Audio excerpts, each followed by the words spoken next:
ভোলা চরপেশন highway, এটা একটা main সড়ক বা মহাসড়ক আমাদের চরপেশন থেকে ভোলা পর্যন্ত।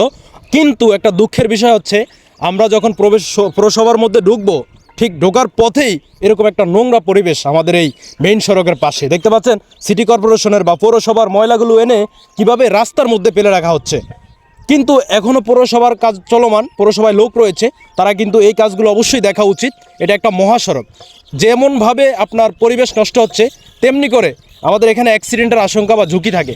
দেখতে পাচ্ছেন কি ময়লা, হ্যাঁ, কার্বন ডাইঅক্সাইড বা আপনার পরিবেশ দূষণের জন্য এখানে পলিথিন সহ বেশ কিছু ময়লা রয়েছে, সেগুলো পুরে